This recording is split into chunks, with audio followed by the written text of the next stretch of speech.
May we have the toy group in the ring, please? Here we go. The Affenpinscher is going to lead the way. And actually, an Affenpinscher was the last toy breed to win Best in Show, 2013. 11 times the toy group has won Best in Show. The fun thing, this is this group wide variety of appearances. Yes, and we just left a group where it's all about functionality. This group is all about the details. They're companion dogs, they're lap dogs. It's about beauty, eye, coat texture. And Pekingese have the most toy group wins and the most toy group placements. As you said, this is a very interesting group because they're all the different shapes and sizes, but I mean, going from the Italian Greyhound to the Maltese to the Min Pin, we've got so many different dogs. You can find one you love, right? Right, Chris? And she's going to have to, she being our judge for the toy group, Sharon Newcomb. Here's what she had to say about the importance of judging at Westminster and this particular group live at Madison Square Garden. Michael Lefebvre starts us off. She's still taking another look at this side. Affen means monkey in German, and Pinscher means terrier. Thus, the Affenpinscher means monkey dog.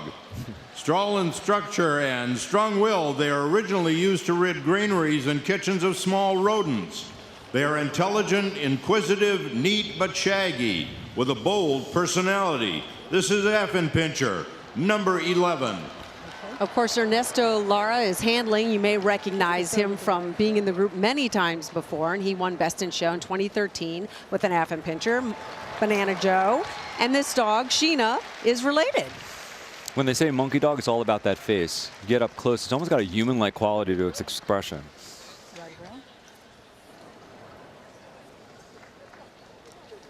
And even though Ernesto's been here before, it's always exciting when you're back in the group. Absolutely. The Brussels Griffon is named for the capital of Belgium, where it was first developed. There are two coat types. The rough that is similar to most hard-coated terriers, and the smooth like that found in the pug. These little dogs, popular here since the turn of the 20th century, are devoted and intelligent companions. This is Brussels Griffon, number 17. Here we have Susie Depew. Again, we've seen her in the group ring here many times. This is Olive, who of course is the number 1 Brussels. And the remember the movie back in 1997, As Good as It Gets? Jack Nicholson, overshadowed somewhat by Jill, a Brussels Griffon. Yeah, and the Brussels Griffon helped him get over his OCD. helped with the fellow actors. Quite a personality here. These glamorous little dogs were bred strictly as companions and historically known as comforter spaniels. Favorites in the courts of the English royalty, they are ideal, gentle family pets, bred to be sound and beautiful, happy and eager to please, and make perfect therapy dogs. This is Cavalier King Charles Spaniel, number 42. This breed makes such a wonderful pet. Of course, they've become popular over the years as great pets, but they can also be very good therapy dogs. And featured on Sex and the City, Charlotte's dog, Elizabeth Taylor. Yes. Very popular in New York City. You know, this is, Westminster is a New York event. It's been all week long, and these dogs are part of that, element. And Nick here was born in the back seat of his owner's car. Interesting. Wow. Probably in traffic in New York, in Manhattan. The origin of the Chihuahua is a mystery, with guesses from Mexico to Egypt, Sudan, and Malta. It probably originated in Asia and came to Mexico in very ancient times. It is the smallest of purebred dogs, clever, gigantic in heart, and possessing terrier characteristics. Two coat varieties, long and smooth, are recognized. This is long-coated Chihuahua, number 9. And again, a Chihuahua has never won Best in Show. Has not, but they're great little show dogs. They have such a unique head shape and eye shape. Yes, you're going to see that over and over with each of these toy breeds, talking about head, and it's about eye shape, placement, ear set. I like the name Issue. That kind of says a lot about maybe the personality of this long coat Chihuahua.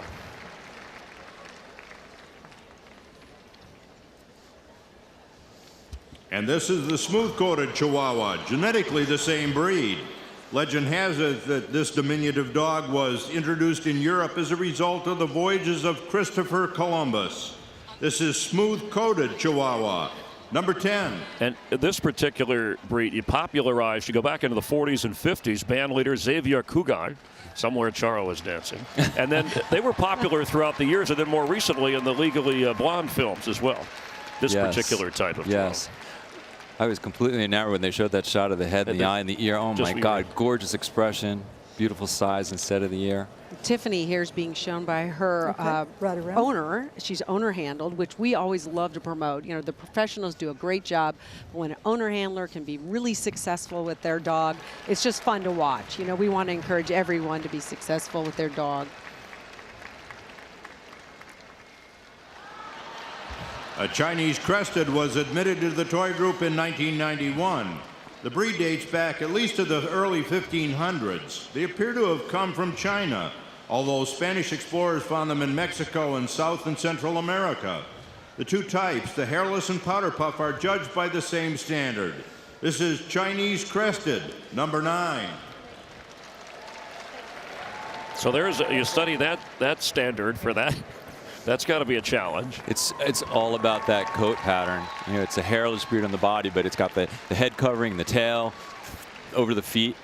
This breed can be very a good fit for somebody with allergies. Yes. So that's something to consider. They're very clean. They're kind of cat-like. Yeah. They also come as powder puffs, where the coat is across the whole body. So you have options. And very trainable. But very distinct way of going. Almost horse-like. Yeah, it looks like a small horse.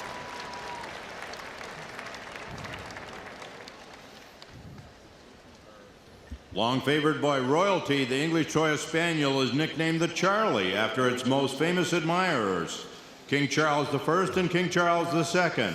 The English toy is a robust toy spaniel with a distinctive domed head. It is a devoted companion with a charming, merry, and affectionate demeanor. This is English Toy Spaniel number 17, Blenheim and Prince Charles.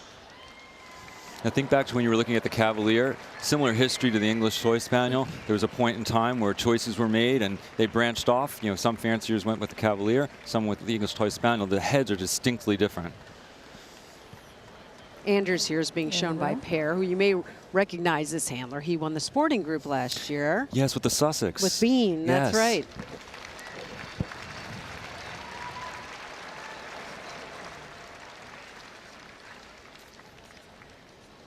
The King Charles and Ruby variety. The original black and tan coloring was said to be the favorite of King Charles I. The Ruby is a self-colored, rich mahogany red. The charming personality and temperament is in a small package, but it is an excellent companion.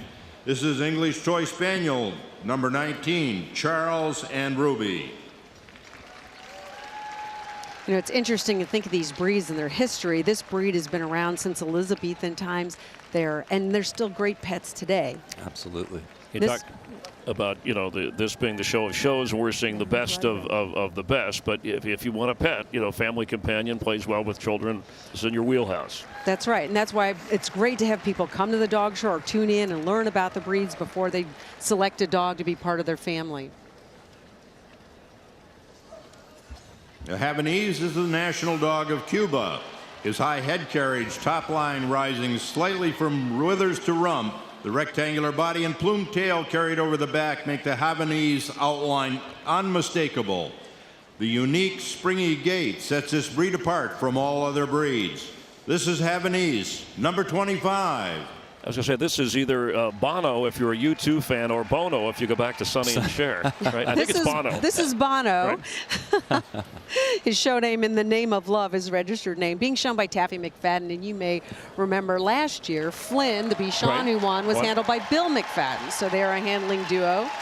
But of course, Bono's Havanese, and this is such a fun breed. They have a nice silky coat. It's soft. They're fun-loving. They have a great temperament. Yeah, and this dog is very typical in the way of going, that kind of jaunty gait.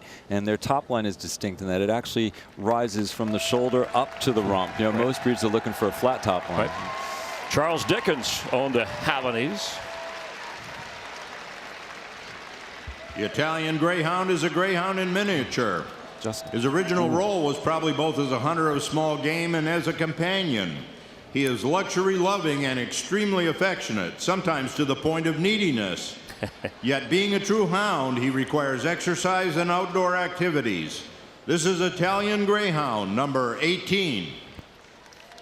This breed has long been a favorite of royalty. It's always, you know, it really is just elegant and a wonderful companion. So why wouldn't you want that?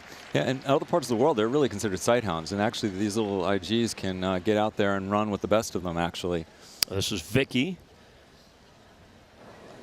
Being handled by Justin Smithy. So, Chris, have you learned a little bit when you watch those sight hounds in the hound group? Yeah, that shape, that top line, underline, you're seeing it again here, but in a toy version. In a smaller, right, so a smaller. Exactly. It's cool. The aristocratic Japanese Chin is one of the oldest of all toy breeds. In 1853, Commodore Perry brought several back with him from his trip to Japan. By the end of the 19th century, they were popular at dog shows in this country. It is a true companion animal of antiquity, style, tradition, and class. This is Japanese Chin, number 10. This is Disney, who is a multiple Best in Show winner. And you know, there are some breeds that it just seems like it's harder to win a Best in Show with, and this could be one of them. But to be a multiple Best in Show winner, that's really an accomplishment. But just looking at the way he goes, I can see him being competitive with some of the bigger dogs, moving beautifully. But what's most important is that head and shape of eye and the muzzle. You can see the white in their eyes, which is distinct to this breed. Very Oriental expression, as they call it. Yes.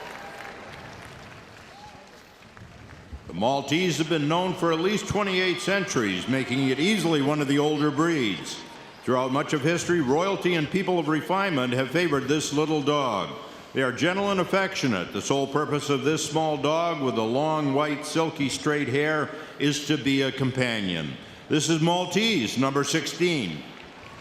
Here we have Anna Pavlova, who was in the group last year. She's a repeat. Tim Lehman is her owner and breeder and lives in Manhattan. So we have that New York connection. This breed is about head and expression, those dark eyes, dark pigment. And you saw the judge going over the dog. She was feeling that coat. She wanted that silky coat, and it actually has a cool feel to it. That's what tells you that it's actually the correct texture. Our judge, Sharon Newcomb, sorting through the toy group. And she's going to look at this dog on the go-around. She's going to look for that dog to cover ground efficiently, but also keep a level top line. We'll continue in the toy group. Toy Manchester, as a breed apart, is little over 150 years old. This is the toy variety of the Manchester Terrier, named like the larger version for Manchester, England. The toy came to the United States in the larger version and was an immediate hit with people of taste and discrimination. This is Toy Manchester Terrier, number 20. This toy variety does not exceed 12 pounds. And there's the standard, of course, which is in another group that won't be seen tonight. But the toy variety, of course, is just really a smaller size. Smaller version. Yep. Smaller version. Lucia. The markings in this breed are distinctive. You look at all the black and the tan and where it's located. So when you're judging this breed, you're checking for that. It's also about their shape, their outline, shape instead of their ear.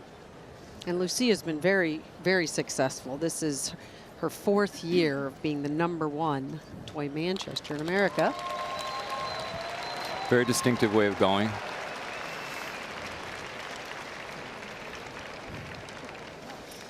The miniature pinscher is distinctly not a bred-down version of the Doberman pinscher, as so many people apparently believe. In fact, this toy is by far the older breed. Min Pins are alert, active, fearless, and naturally inquisitive. The Hackney gait, which is a high-stepping, free, and easy gait, is correct for the breed. This is miniature pinscher number 17. This is Minnie being shown by Kim Kalveka, who has actually said that this was the 7th generation of her breeding. Oh, wow. She's been very successful here at the garden in the past. And despite the size, told that this is an excellent watchdog. Oh, yeah. They don't realize their size. So the bark is a lot louder and bigger than the And bite. of course, their gait, Yeah. speaking of characteristics, See that Hackney break? gait. Right where the pastern breaks. Kind Yep. of rear-driven. Papillon is French for butterfly, and the ears on this elegant toy dog resemble wings. This breed was favored by the French monarchy in the 1600s and 1700s. This Royal Spaniel comes in 2 varieties. The Papillon has erect ears, and the Féline, French for moth, has drop ears. This is Papillon, number 10. And Michael Lefebvre, who's done this since 2001, is our ring announcer, mentioning the history. Marie Antoinette was a Papillon admirer, and more recently, Justin Bieber owning a Papillon named Sam. He adopted from a shelter. They're really smart breed. You'll see them in many other dog sports. Agility, they're zooming Yes. around the course. They're really trainable Yes. and very bright. They're an ethereal dog. As you watch the dog go around, there's a lightness about them.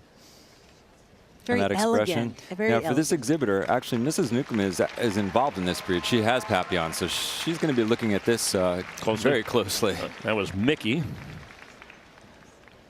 The Pekingese has long been one of the most popular of all toy breeds. His tapering hindquarters, massive front end, and mane earn him the name Lion Dog. The standard calls for an unhurried, dignified, and rolling gait, as you can see here tonight. He dates to the 8th century in China, where he was considered sacred. This is Pekingese, number 12. Wow, there's a lot. You know, Elizabeth Taylor, she had a Pekingese, loved her Pekingese so much, legend has it, that she chartered a yacht to London so that the dog could join her, because other ways of travel would not allow the Pekingese to be with her. Well, it's a companion dog, and obviously she wanted her companion with her, right? And of course, David Fitzpatrick is on the other end of the lead. You may recognize him. Of course, he's won Best in Show here before in 2012 with Malachi. This is Primrose. Another female. We've had quite a few. Yeah. And watch her go. I was always told Pekingese should look like a goldfish moving through the water. It's a smooth, it should be a smooth. It's a roll, but it should be very smooth as it's moving forward. And see that head, that shape of that head? It's like an envelope. Very, very important. Pomeranian is a Nordic Spitz breed that takes its name from the German province of Pomerania. They have been bred down from their original 20 to 30 pound herding and sled pulling ancestors to 3 to 7 pound size today. These spirited and loyal dogs excel in the show ring, at companion events, and as therapy dogs. This is Pomeranian, number 30. And as you talked about head, obviously, and the Pomeranian, it's also true that fox-like expression and that personality. This is one of the ultimate toy breeds. Yeah. This breed, you want it short backed, as you can get real square outline, that double standoff coat, and that foxy expression with little ears.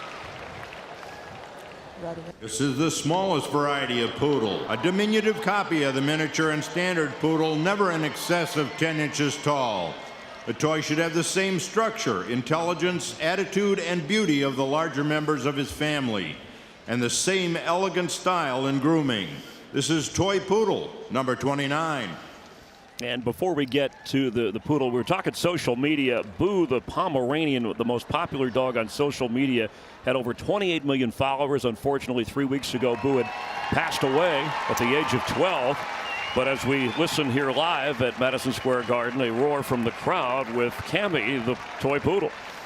This is a breed that I actually have owned, bred, and shown, and all 3 varieties. And I think people make the mistake, seeing all the glamour, the hair, the trim. But these are great companion animals. They're smart. They're active. You can do lots of different activities with them. That trim is actually functional. That's right. That's right.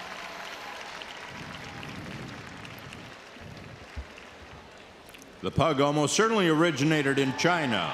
Next appearing in Japan and then Europe in the 16th century, he quickly became the darling of European nobility. Pugs combine a cocky confidence with a friendly, sensitive, and sincere nature. They are especially good with children. This is Pug number 18. Go. And the name Biggie, notorious P-U-G. Of course, Biggie won the toy group last year. Yes. And he's a young dog still. I mean, I think he's matured a little. He's filled out. Of course, he's had a great year. Yeah, and when you talk about that being filled out, this breed, they use a phrase in their standard called multum and parvum. You want the most substance you can get in the dog without them becoming cloddy and cumbersome. And Doug the Pug, we're talking to king of pop culture, dominating social media now, over 12 million followers. The Shih Tzu was originally developed in China's imperial courts by crossing ancient Chinese and Tibetan breeds. Later, the Shih Tzu flourished in England and has now become popular in the States. While a show dog wears the long flowing coat, family pets look charming and are easier to maintain in a variety of short clips. This is Shih Tzu, number 7. Okay. Rocky here being handled by his breeder owner and handler, Luke Airite, who has been in this group before and actually done very well. He's known for his Jolie Shih Tzu. Yes.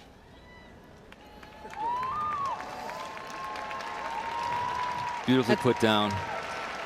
There are a lot of preparation, obviously, goes into maintaining the coat, growing the coat, and conditioning the coat, making sure the dog's in good physical condition as well under that coat. Yeah, and that coat texture, again, all these breeds, so important. It's a double coat. You know, we looked at the Maltese, we talked about a silky coat, single. This is a double coat. And if you don't want all that coat on your pet, you can always clip it back. Absolutely. The Silky Terrier is a toy with the heart of a terrier. The breed originated in Australia and is said to be a cross between the Australian Terrier and the Yorkshire Terrier. The breed was first shown in Australia in 1907, but not in the United States until the early 1950s. This is Silky Terrier, number 11. This is Windy, and you know, a lot of people sometimes confuse the Silky with the Yorkie, but once you see them next to each other, you see major differences in their length of body and their head shape. Almost closer, actually, to the Australian Terrier in look and outline. Yeah. The color here, this is what's important. See how it's that steel gray and tan? It's beautiful. Gorgeous.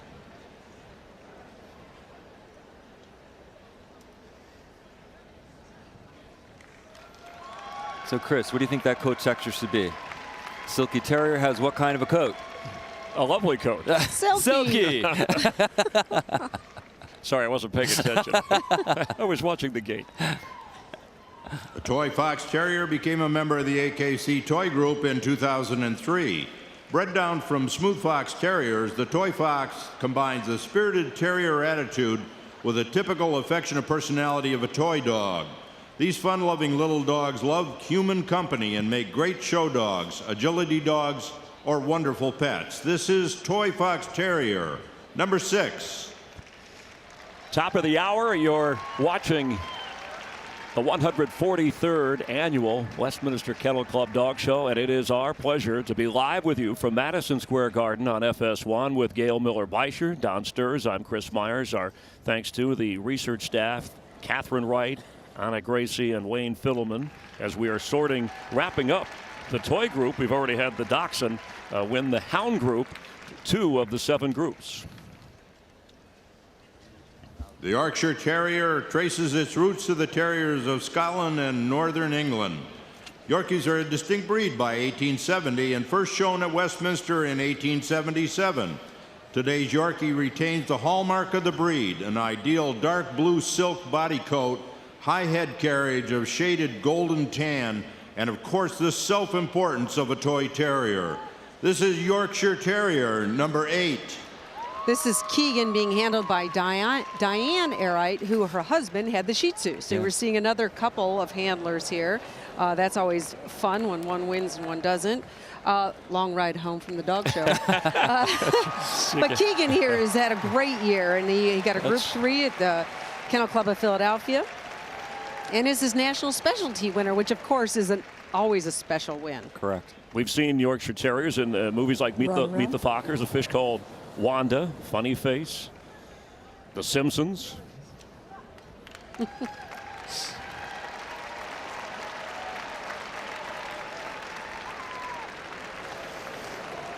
All right, now they're all going to come back out, and Mrs. Newcomb's going to take a look and start to sort it out in her mind. See if she makes a cut. Now she judges internationally and conducts judges education seminars in various breeds. This is her third assignment here at Westminster. Taking one last look before she makes her cut. Chris, you had asked me a question of some of the groups who are more difficult to do than others, and I think this is a challenge group because each of these breeds is so distinct in its make and shape. She's pulled out the Brussels Griffon. English toy, Havanese, Bono. Italian Greyhound,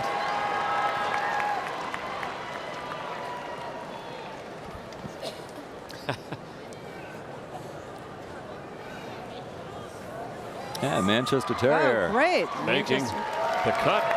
Pekingese. Pekingese with David Fitzpatrick. I mean, There's Biggie, the pug. that gets a Biggie. roll. Crowd favorite. And the Yorkshire Terrier, Keegan. Look at Biggie working it there, staying in the. So now the other handlers will go back behind the boxes, give everyone a little more room.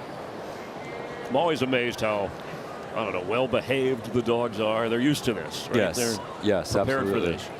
I think they feel the excitement, and I actually think it makes most of them perform even better. They know they're with royalty. One at a time around.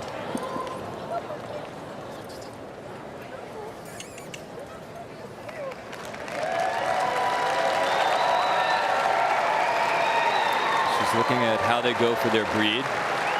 It's not how fast they go, it's the way that they go.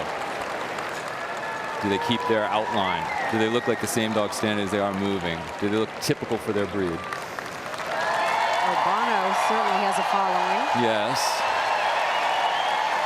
Beautiful coat. They're very popular here in New York City as well. Great apartment-sized dog. There's Justin Smithy handling his Italian Greyhound.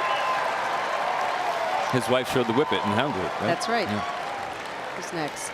Marcelo with his Toy Toy Manchester. Moving beautifully. And Primrose. Pekingese. David takes her the right pace. Yeah. It's always important to go the right pace for your breed. Yeah. There's paws under there somewhere.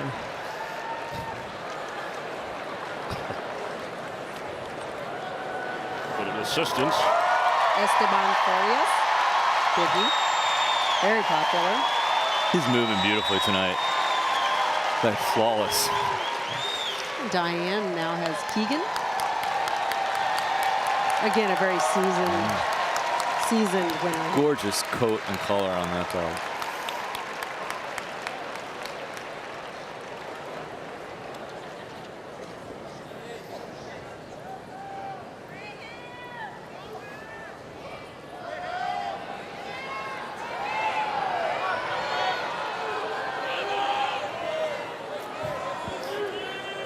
Little Biggie repeat. Yeah.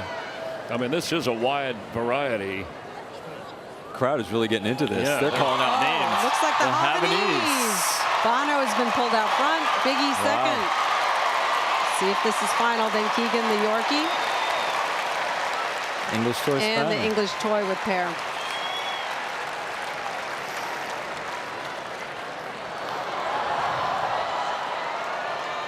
That is it. Havanese. It's the Havanese. The Havanese has it.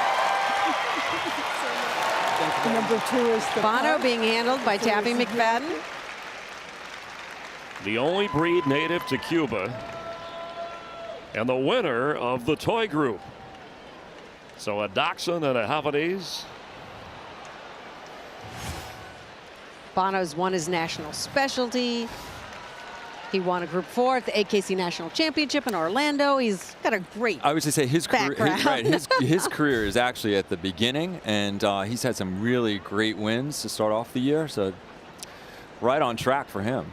You often, is there a slight advantage being owner or handler? Do you Well, think? this is a professional handler. She's not the owner, but she's. She actually breeds Havanese. Oh, she might be the owner handler of him. That's Yeah. right. She Yeah, does she has breed. been so- talked, yes. See, I always think of her Yes. as a professional all-breed handler, but you're right. She does breed Havanese as well. So A lot of our professional handlers are also breeders. that's correct. Yeah.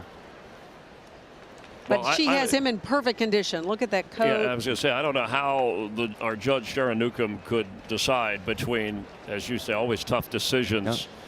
Yep. And let's check in again with Karen. Congratulations to you, Taffy, the Havanese winning tonight. Why do you love showing this dog? I bred this dog and I own this dog. So it's extra special for you. Now, as we know, your husband Bill won Best in Show last year. So how competitive are the two of you? It's team. Whoever brings it home, it's team. Okay, that's a nice spirit for you to say. So now, how do you think your chances are for Best in Show? Well, I'm one of 7. You certainly are. Well, best of luck to you. Congratulations on the victory already.